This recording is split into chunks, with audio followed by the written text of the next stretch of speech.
Trump has cut my food stamps from $2,800 down to $350.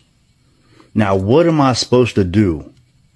So I literally just got this piece of mail today saying that due to new policy changes from the Trump administration, all this shit, whatever, that all these cuts and whatever he's doing over there, now they're telling me I have to go work. Now I have to go do all this. Well, I literally got 5 kids.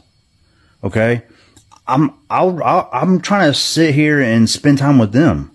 I'm not trying to go work, 50, 60 hours a week so I can pay bills. I just really don't understand. I voted for him this last election because I thought what he had good was going on, but now all of a sudden, all this policy stuff's coming out, and now he's making all these cuts, and now he doesn't want to help the less fortunate people no more. I'm done with that guy. I'm not. If he gets voted in again, I'm leaving this country. Because I'm not dealing with this no more. This is all shit. I mean, it's literally sad seeing farmers suffered this much because of Trump. And these are the same farmers who supported him, and he is now trying to cut his payouts to the extent that he's willing to leave the country. There is absolutely nothing that MAGA folks won't blame on people of color. Not because folks of color are actually to blame for any of those things, but because it's all MAGA knows. If you're out of work, must be because an immigrant of color or a black person took your job. If your taxes are too high, it must be because of welfare payments going to those people. Never mind the contradiction of saying that they take all the jobs, but also take none of the jobs because they're too busy relying on welfare rather than working. It can't be both, guys. You got to pick a lane, right? Kid didn't get into the college you wanted? Well, must be because a person of color got preferential treatment and stole their slot, even though the Supreme Court has essentially ended race-based affirmative action. You can't afford a home? Well, it must be because immigrants are taking all the homes and driving up the cost. Forget for a minute that they're also the ones building most of the homes, thereby driving down the cost, but, whatever. Scared of crime? Well, it must be because black and brown folks and migrants are making the cities unsafe. Forget for a minute that crime has actually dropped, even as immigration has gone up, and immigrants have lower crime rates than American citizens, but, whatever. When the pandemic hit, oh yeah, that was the fault of Asians, people of color, and their open air markets. When a door flew off a plane a couple years ago, Elon blamed it on a DEI program for pilots. And when a barge brought down a bridge in Baltimore, the right blamed it on the DEI mayor, which is just their new word for the N-word. To MAGA, white folks are never to blame for anything. Black and brown folks are to blame for everything. Why? Because MAGA is a racist cult. If your answer for every problem in America is people of color, you're a racist by definition. If your answer is Jews, you're a Nazi. And in either case, you deserve to be crushed utterly and without pity or mercy. He's got a valid point here because you can blame everyone for their doings and keep silent on your own mistakes. I'm 65 years old. I'm legally blind. I'm on disability. I went to my doc and I lost 28 pounds. In the last year. I did not need to lose 28 pounds. I did not try to lose 28 pounds. I lost the 28 pounds because I cannot afford to eat anymore. Now, with grocery prices so high, propane, electricity out of this world, I now only allow myself $65 a month for food. Sharon, are you on SNAP benefits? Let me tell you, under Joe Biden, I received $80 a month for SNAP. That was taken away from me under Donald Trump.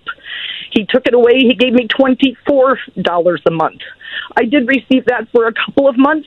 Then he took it down to $12.50 a month. I said, screw you. So I'm not doing that no more. So now I get $65 a month, Mimi, and for them people out there, all these Republicans that are doing so flippin' well right now, I have 3 potatoes. I have a half a tomato. I have 3 bananas, 1 apple, 1 can of soup, a half a loaf of bread, 1 egg, and 1 can of green beans. I do not get paid until the 3rd. I am disability blind. I cannot drive a car. I'm 15 miles out of town, so I am not able to just, trot my butt down to the food shelf. I used to volunteer at the food shelf. I can't even do that anymore. I don't understand. I'd like somebody to explain to me, why is it always the poor people that are helping the poor people? I don't understand. Nearly half of Arizona families receiving SNAP benefits have disappeared from the system in less than a year.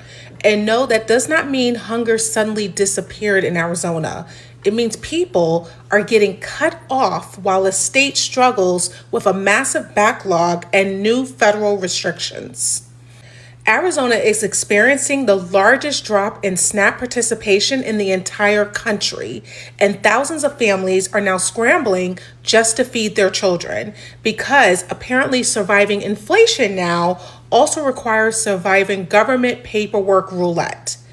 So according to recent reporting, Arizona went from more than 455,000 families receiving these benefits last July to just over 235,000 families in April of this year.